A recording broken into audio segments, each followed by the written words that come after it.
In today's video, we will be going over the Darkness pathway, beginning at sequence 9, going all the way down to sequence 0, covering all the abilities along the way. Without further ado, let's get straight into it. Let's kick things off straight away with sequence 9 Sleepless, one of the stronger, more useful sequence 9s in my opinion, because they gain abilities related to the dark. First of all, they only need to sleep 3 to 4 hours a day. That is incredibly useful in my opinion. They can see in the dark and they can sense danger from the darkness itself. On top of this, the later into the night it gets, the stronger they get, both physically, intuition-wise, spirituality-wise, etc. So this can come in incredibly handy when performing those late night missions. On top of this, they gain incredibly high spirituality for sequence 9, comparable to some pathways such as the Seer pathway, being able to use spirit vision, basic divination, and basic ritualistic magic. So very solid sequence 9, and let's move on to sequence 8. Next up is sequence 8 Midnight Poet, and as the name suggests, they can create poems that can affect the opponents in different ways. They have 4 major poems that can affect the opponents. The first poem they get is Tranquilize, which can make people's bodies, hearts, and souls feel purified and tranquil, which is usually checked to see if people lost control or if they reveal any abnormalities. The next one they get is Lullaby, which is used to put a bunch of people to sleep, and even if someone can resist the effects of a Midnight Poet, and this poem specifically, they will still feel very serene and very tired. And the last one they get is Pacify, which can make the opponents lose the desire to live, and of course they also get one where they can induce fear upon the opponents. So very solid poems, and on top of this they gain some minor enhancements to their physical abilities, marksmanship, climbing, etc. So a very solid sequence 8 in my opinion, and let's move on to sequence 7. Next up we have one of the coolest sequence 7s in the series called Nightmare. Now they're able to do a bunch of things with this. First of all, they can separate their soul and their physical body, and their soul can infiltrate other people's dreams and do corresponding actions such as interrogate them by asking them questions during the dream, or simply scaring the hell out of them and basically reducing their psyche and mental state. This can also make Beyonders potentially lose control if they are on the verge of losing control.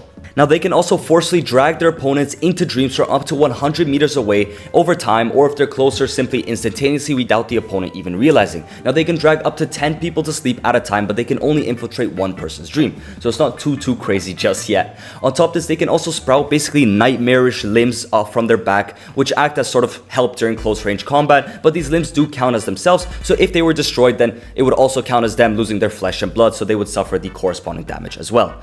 On top of this, their spirituality gets buffed by a massive amount, and their poems no longer need them to sing it. They can simply resonate the air and affect the opponent in that way with their poems. So this means the opponents can no longer block it as easily with their ears, because they won't even see it coming because they're not even reciting the poem anymore. So very serious stuff, and let's move on to sequence 6. Now let's move on to sequence 6 Soul Assure, which is not a crazy sequence 6 and we don't know too much about it, but they really only gain one new ability, which is called Requiem. They're able to directly affect the spirit body and soothe it and put it to sleep potentially. This can make opponents freeze up in the middle of fights, and it can also help your teammates, preventing them from losing control and creating similar effects as a psychiatrist from the Spectator pathway. So not too crazy, but they do gain some buffs to their previous abilities. Now they can basically drag people into sleep from 150 meters instead of 100 meters, and their Midnight Poems gain one new ability, which is called Agitation. This, as the name suggests, makes the opponents feel very agitated and urges them to act upon their impulses a bit more, makes them more frustrated, and basically makes them lose their composure, which is obviously a massive debuff when it comes to Beyonder battles, as composure is everything.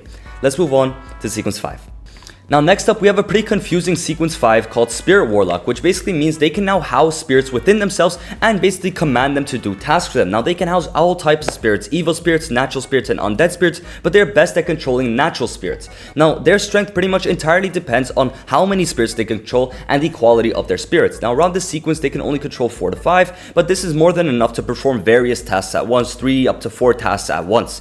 Now on top of this, the abilities they get is completely random depending on the spirit. Some of them will give you the ability to fly, some of them will allow you to have higher defenses, some of them will give you a crazy offensive attack, some of them will help defend your mind from psych attacks. So it really depends, but overall a pretty decent sequence 5 in my opinion. Being able to command spirits and do multiple tasks at once is incredibly useful both in combat and outside of combat. So decent sequence 5, and let's move on to sequence 4. Now let's move on to sequence 4 Night Watcher, and it's a very decent sequence 4 in my opinion, but nothing too crazy as they gain 4 new abilities. The first one being a Domain of Darkness. They can basically summon a Domain of Darkness, and they themselves are much stronger within their domain, and their opponents are pretty much weaker in this domain. Now this of course boosts their offense, boosts their defense, and all of their other capabilities, as when they operate in the darkness, they get significantly boosted.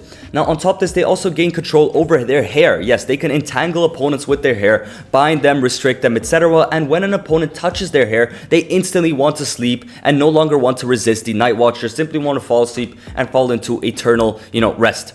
Now, on top of this, they gain two other abilities, which are both, not that crazy. The first one is they start to get some minor authority over concealment. You can't call it an authority yet. They just gain some abilities of concealment, and they also gain some abilities of misfortune, being able to cast it onto opponent, and when they're within their domain, they can do this with a bit stronger effect and really put some misfortune onto the enemy, which can cause them to get unlucky, which again, during Beyonder fights can really have a disastrous effect. On top of this, their previous abilities all get boosted as they can now control a spirit for every single tooth they have, which means they can control 20 to 30, demigod level spirits with absolutely no difficulty at all. Their Requiem also gets boosted as basically anyone or anything they can tranquilize and put to sleep, and they can now use their nightmare powers from up to 1,000 meters away, a whole kilometer away. I can put you to sleep and put you in my nightmare. So pretty cool things, and let's move on to sequence 3.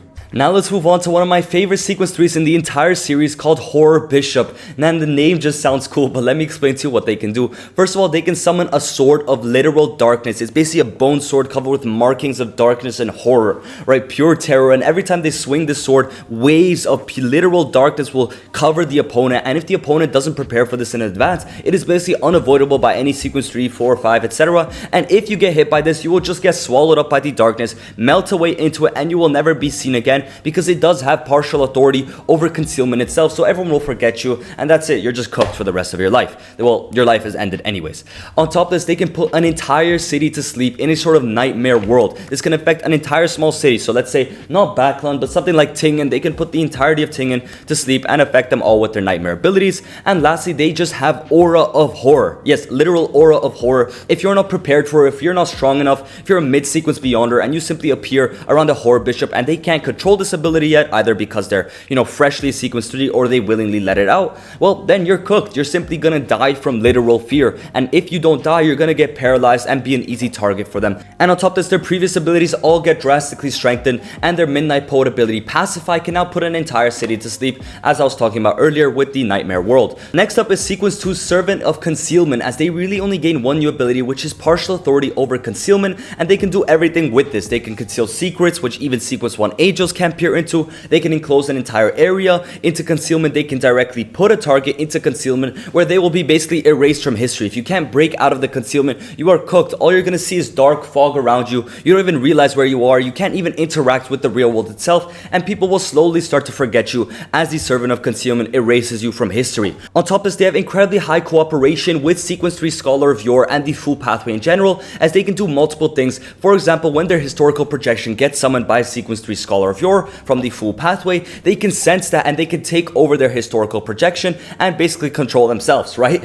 On top of this, they can also hide these spirit body threads from a Miracle Invoker temporarily, so if they work together, they can be an incredibly dangerous duo that you really don't want to mess with, as they can basically cover an entire area in concealment that even sequence 1 angels can't get into, and them alongside the sequence 2 or sequence 3, whatever, Scholar of Yore or Miracle Invoker can simply jump the target, and the target can't do anything about it if they can't escape the concealment. On top of this, their previous abilities all get strengthened. Earlier at sequence 3, they were able to put an entire small city to sleep. Now they can do that with a large city. So before they were able to do it to Tingen, now they can do it to the entirety of capital Backland, right? So some pretty crazy stuff. On top of this, if sequence 3 was all about the horror aura, they now at the sequence 2 level have an extreme aura of peace. Whenever you're around them, you feel such severe serenity that you just want to sleep forever, right? Which can be incredibly dangerous during Beyonder battles, arguably more so than an aura of horror, because that sort of alerts you, keeps you on your senses. But this, it doesn't alert you, it puts you to sleep, and you are basically defenseless, right? And they get access to their mythical creature form, which is a giant 8-legged demonic wolf with 6 hands, and which 4 of them sprout from their ribs. So some pretty, horrible stuff in my opinion. But let's move on to sequence 1. Now we move on to sequence 1, Night of Misfortune, as they finally counter their number 1 weakness so far, which is their physical capabilities. They gain incredible physical capabilities comparable to some of the stronger sequence 1s in terms of physical power, which is incredibly strong because throughout the entire pathway, they never really got physical buffs, right? Of course, naturally, they got them as they advanced the sequences, as every pathway does, but they finally get a specific pathway just made for that. On top of this, they partially gain authority over 2 more concepts. The first one being Misfortune. Literally, as it says, I can bring upon misfortune upon my enemies simply by being around them, and I can control who I want misfortune to go onto and who I don't. And the other authority they get is the authority over darkness, well, only partially. Basically, you cannot kill them if it is dark outside, and keep in mind they can create a whole domain of darkness, which is incredibly huge now. So if they if you allow them to summon their domain and you're enclosed in it, and on top of that it is concealed from the outside world, well, you are cooked because you can never kill them, right? So you have to have some kind of mystical abilities to either break out of the concealment, for example, a sun pathway user with you, which can create a holy sun that can, counteract this whole field of darkness. But if it is dark, you cannot kill them because they will simply return from the darkness.